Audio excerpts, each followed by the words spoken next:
Well, welcome everybody to our program on addiction and recovery from the Sunshine Coast Health Centre up here in Powell River, British Columbia. And this time I think we look at the topic of identity and addiction. Identity in the addiction field is actually quite interesting. Quite a bit of research on it. Not really great amounts, but there's enough articles in the scholarly journals to give us some idea about what this whole identity thing is all about. And one of the curious things, if you read through the scholarly journals on identity, is that a great number of the researchers actually conclude that people with substance problems or gambling or whatever, they have developed an addict identity. It's actually even phrased like that. And that recovery will demand of them a non-addict identity. And I always thought about that. That's a rather curious thing to say, because identity it's the answer to the questions like who am I and how do I fit in the world, and to suggest that because I have this problem with drugs or alcohol or gambling, whatever, but somehow this becomes how I answer this question, who am I and how do I fit in the world. When the new clients come to our center, I don't know, it usually doesn't take any more than like 20 minutes before we get past the superficial stuff and get a little more depth. And it seems to me kind of obvious that this is not how they answer those questions. It's not the first thing out of their mouth. Who are you? Well, I'm an addict. That's actually not what's going on for them. Once, as I said, once we get past the preliminaries and start to get into some depth into what's going on for them. But in the research, it's up front, and it's really quite remarkable, this whole concept. Right? Anyway, at Sunshine Coast Health Centre, we're very interested in the answers to these questions. Who am I and how do I fit in the world around you? It's actually a part of our therapy here. And the reason it's a part of our therapy is we borrowed these ideas from a very famous psychologist by the name of Dan McAdams. Now, just to warn you, not all psychologists agree on what identity is, and we use other things like self-concept, and now we have self-schemas.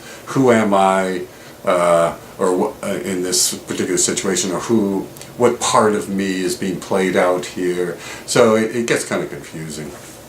But we rely on Dan McAdams to help us understand this whole idea of identity versus, for example, personality. That's what McAdams is famous for, his work on personality and identity. And in this idea, it's sort of like identity is something sort of on top of a personality.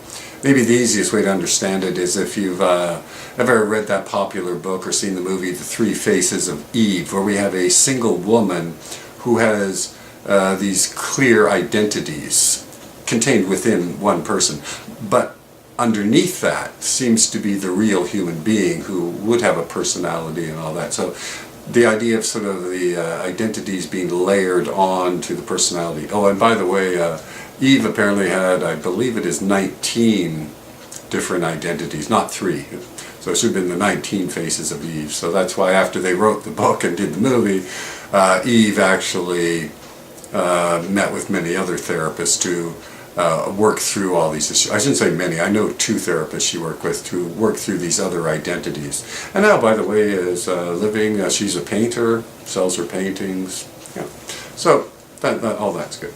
Anyway, this idea of identity, and to help us understand what role it might play in the addiction and what role in recovery, and the answer to these 2 questions: who am I and how do I fit in the world around me?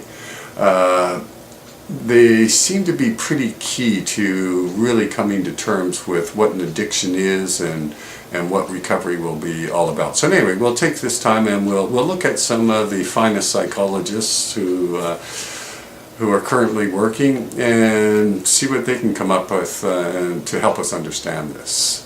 And the first psychologist I want to talk about is a fellow by the name of Steger, and he's a really interesting character. He talks about these two things to do with meaning. Now, he's not an addiction expert, I should clarify that.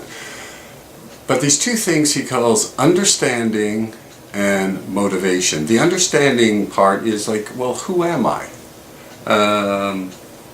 What are my interests? What do I believe in? What are my values? How do I make sense of myself as a person? And the motivation part then is, well, based on how I understand myself, then I would be motivated to do something. Maybe I have some goals to accomplish, a purpose, a mission to achieve. But the mission, this purpose in life, all that is based on my understanding of myself. So this is kind of interesting, because one of the things that we've discovered with the clients who come to our center is that in active addiction they really didn't understand themselves very well, which is kind of curious. I mean, on the one hand they would say, the guys are fairly decent, they have good moral values and everything, but then they would go do these things that went against the very things that they thought were important in their lives. So a father who cares deeply for his child may miss the child's birthday because he was too drunk. Or he might have made a promise to his partner, oh, don't worry, I'll go pick up little Johnny at the school, and then because he was too drunk, didn't get in the car and go get Johnny. So Johnny's stuck at the school, and then the teacher phones up, do you know your son's still here? That kind of stuff, right? And when we ask them to help us understand how they make sense of this, how they could go against these things that are so fundamentally important to them, most of them are just like completely lost. They really don't have a good understanding of it. So this is quite interesting, right? That it seems that a lot of people really struggle, who have addiction, struggle with the answers to this question, well, who am I? And when I wake up in the morning, why am I getting up in the morning? Like, what's the purpose to this? What is my purpose, right? And so one of the things about recovery that is going to demand of anybody is that they start beginning this process of really coming to terms with understanding themselves, gaining self-awareness, figuring out their values, reminding themselves of their values perhaps, and figuring out based on that then what they would like to do in life.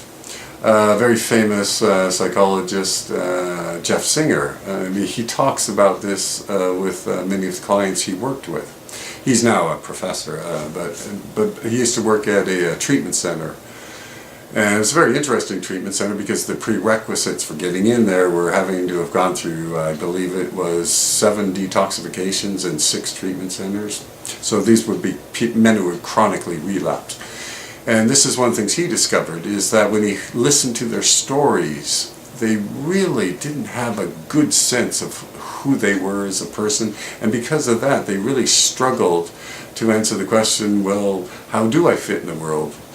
How do I connect with people? What is it that I would like to pursue in life? Yeah. So it's all kind of interesting, wrapped up in the addiction and recovery business. Anyway, that's this session, and we'll be back next time with some more information on identity.